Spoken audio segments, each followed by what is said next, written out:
So my job this morning, Sydney, is to inspire everyone in this room to action. I want to see if you were listening over there, man.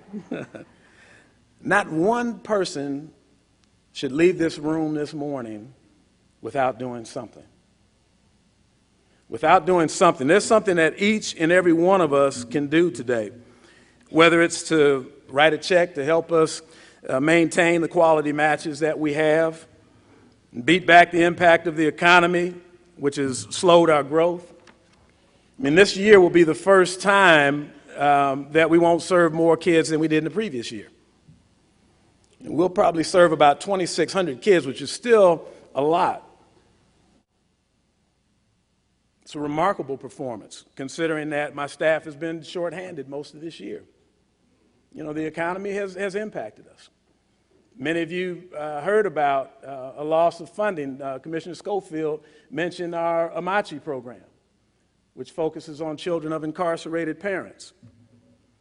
But as my old friend and mentor, Coach Chuck Knox, used to say, you play the hand you're dealt. And that's what we've been doing. We're doing everything in our power to serve those kids in our program the best that we can serve them, and to try to get people on board to allow us to get back out and bring more children into this life-changing organization. Think about this. I mean, even though we served over 2,800 kids last year, the need in Middle Tennessee alone is probably in excess of 75,000 that could benefit from this program. And this breakfast can help us bring folks back and serve more kids in 2012. We'll always have quality. If we're to get quantity, we have to continue to bring the resources in. And there are two primary resources. It costs money to do what we do so well, and we need people. We need volunteers. We especially need more men like Sinclair to step up and show our young boys how to be a man. So you can also sign up today and be a volunteer. If you haven't been a big, if you thought about it, today is your day. Somebody is speaking to you right now. Somebody that's sitting in this audience is thinking, you know what? I've thought about it. Well, now is the time to do it. Join a committee or take part in an event like Team Rio or bowling or cycling for the kids.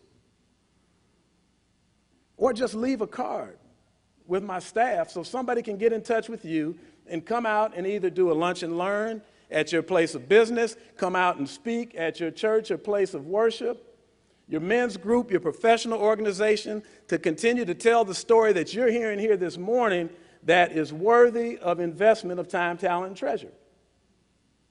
We have to share good things. You know, I used to see a saying all the time in restaurants that said, you know, if you like the service, tell somebody. If you didn't, tell me. Well, that's what I'm telling y'all right now. Tell somebody else. If you have concerns, you have issues, call me. We believe in continuous improvement. We believe in trying to do the best we can to make a difference in this community. And just let me give you a couple of examples here. We were a pilot agency for what's known as a youth outcome survey. We get asked to do these kinds of things all the time, and Mary Walker says, oh man, you know, we've got another one of these pilots, and it's taking away all of our time from what we do, but it's because the national organization trusts us. Social acceptance, a child's sense of acceptance by peers linked to school achievement, improved conduct, and a lower likelihood of dropping out.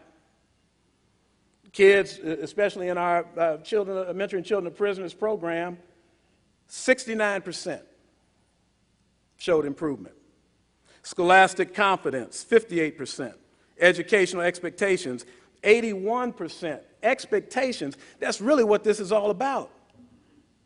Planting a seed in a child so that they can have the same kind of expectations and dreams that each and every one of you have in this room. There is not a person here today that didn't have somebody in their lives that inspired them. Whether it was a parent, a relative, a pastor, a coach, or a big brother or a big sister. Somebody that lets you know that you mattered. Horatio Alger notwithstanding, there is no such thing as raising yourself up by your own bootstraps. Somebody had to give you that strap and show you how to tie those shoes, just like somebody helped Bridget learn how to tie a tie. You've heard testimony this morning from our high school bigs, from a mother, from a little brother, from a big brother. And what they said is far stronger than anything that I could say to you today. That's real. That is real. That is life. And that's what we're here talking about this morning. And all of these things, what you heard this morning, Tucker starting us off and singing, Commissioner Schofield coming to the stage and talking about what this means to his organization, is all part of the return on investment. Your return on investment that your team tries to give back to you every year. Facilitating positive lifelong relationships is our business. And yes, we are a business. Make no mistake about that. We are a small business just like anybody else here, like my board member, Michael Moore down here in Synergy office and furniture. We create jobs. Your support helps the economy. When I started here, when we were serving 500 kids, we had 18 people. We have over 43 now that are not only doing good work and helping their own families out, but are paying it forward because they're impacting 10, 100, 1,000 other lives. If you are a big brother and a big sister and somebody is your match support person, I guarantee you, when they check in on you every month, you are not going to be getting a call from Peggy. Somebody in Mumbai that you can't understand is not going to be talking to you. It is a Tennessee citizen that is trying to do things not only for their own families, but for your families as well. Now, it gives me great pleasure that you're going to hear in a moment here about one of these lifelong relationships that's lasted over 40 years. Over 40 years. I mean, can you imagine that? How many of you have 40-year relationships just on general principle?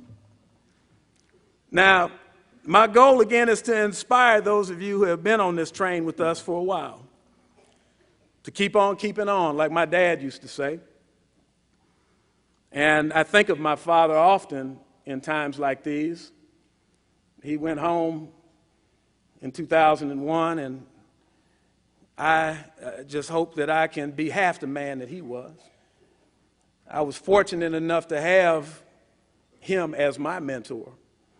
And that puts an even greater responsibility on me, and it drives me every single day. And he used to say that you make a living by what you do, but you make a life by what you give.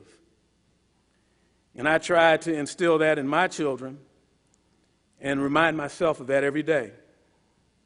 Now, my job might be the easiest one this morning because how can you not get excited about what you've seen here this morning, about what you've heard this morning, about what you know in your heart already, those of you who have been supporters of this organization? How can you not